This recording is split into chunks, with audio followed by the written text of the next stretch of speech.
Mungkin judul konten ini berlebihan atau kurang menggambarkan masalah sebenarnya. Kami minta maaf jika demikian, karena tujuan kami adalah memprovokasi cara berpikir kita, terutama menyangkut sikap kaum Melayu Malaysia terhadap bahasa Indonesia. Sikap negeri ujung Medini jelas seenaknya saja terhadap nama bahasa Indonesia, dan seolah-olah mereka tidak memiliki rasa hormat sama sekali terhadap bahasa dan bangsa Indonesia.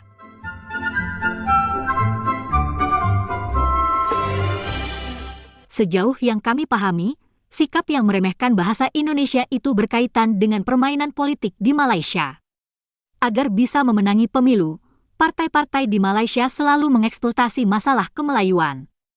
Ketika berkuasa, umumnya partai berbasis Melayu di Malaysia juga amat memanjakan kaum Melayu. Pemerintah bahkan dengan sengaja menyediakan ilusi agar kaum Melayu Malaysia tampak istimewa dan hebat.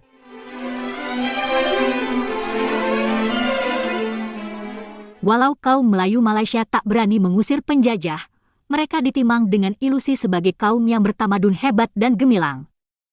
Kendati sebagian besar kaum Melayu Malaysia hanyalah pendatang dari wilayah Indonesia, mereka dikesankan sebagai kaum yang istimewa. Walau masih berlumuran feodalisme, mereka dicitrakan sebagai kaum bertamadun mulia.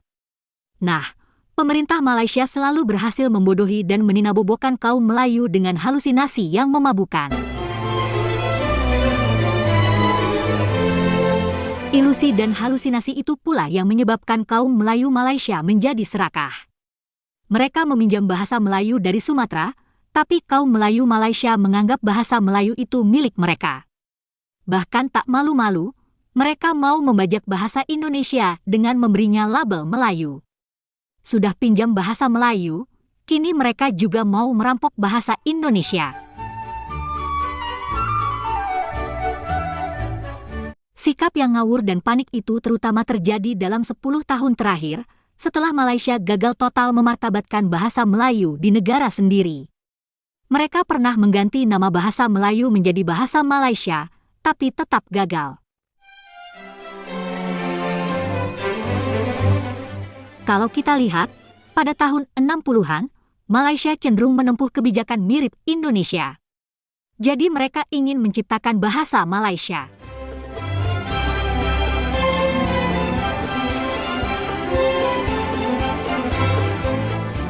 Tapi kebijakan pemerintah Malaysia mengenai bahasa kemudian berubah lagi pada tahun 1986.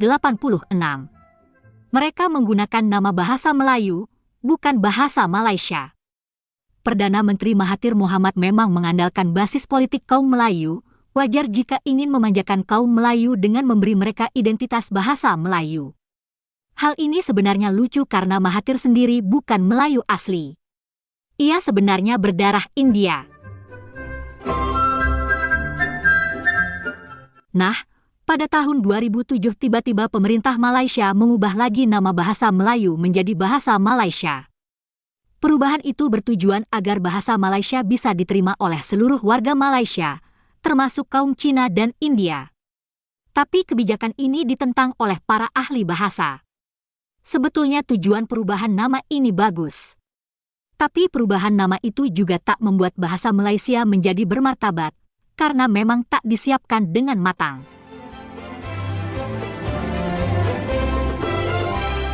Akhirnya pada tahun 2015 pemerintah Malaysia mengubah lagi nama bahasa Malaysia menjadi bahasa Melayu. Langkah ini juga tidak serta-merta membuat bahasa Melayu bermartabat di Malaysia. Bahasa Melayu tetap terpinggirkan.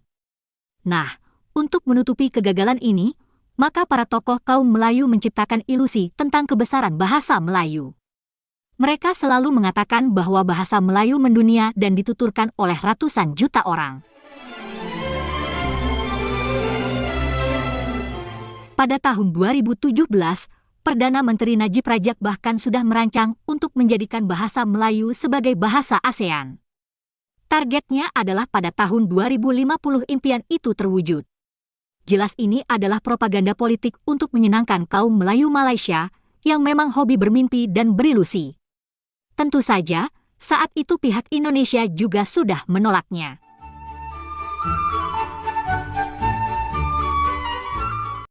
Nah, belakangan Perdana Menteri Ismail Sabri juga menggunakan tipu-tipu yang sama untuk menyenangkan orang Melayu Malaysia.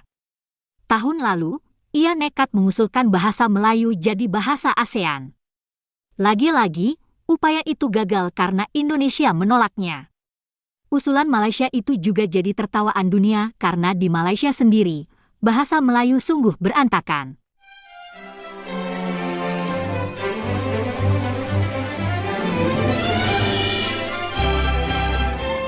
Politik yang membodoh-bodohi kaum Melayu dengan ilusi konyol amat berhasil di era Mahathir Mohamad pada tahun 80-an dan 90-an. Tapi selanjutnya, banyak Perdana Menteri berbasis pemilih Melayu yang tumbang, di antaranya karena kasus korupsi. Contohnya adalah Najib Razak. Ada juga yang cuma sebentar saja berkuasa karena kisruh politik, seperti Muhyiddin Yassin dan Ismail Sabri.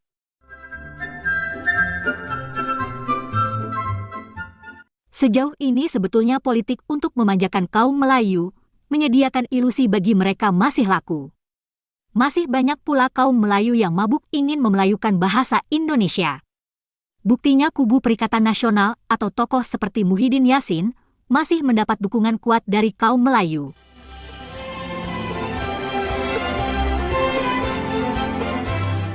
Anwar Ibrahim dari Pakatan Harapan cukup beruntung karena berhasil membentuk pemerintahan.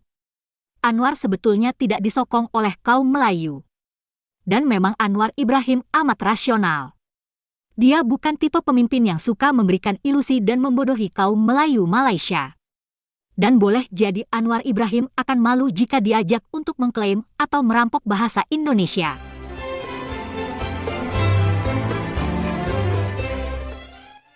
Saat ini Perdana Menteri yang suka mengklaim bahasa Indonesia memang telah bertumbangan.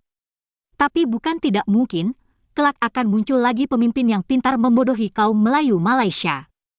Karena pada dasarnya, kaum Melayu Malaysia memang suka berilusi dan sudah telanjur merasa jadi kaum hebat dan punya bahasa yang hebat pula.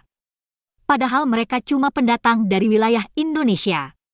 Bahasa Melayu Malaysia pun mereka pinjam dari Sumatera.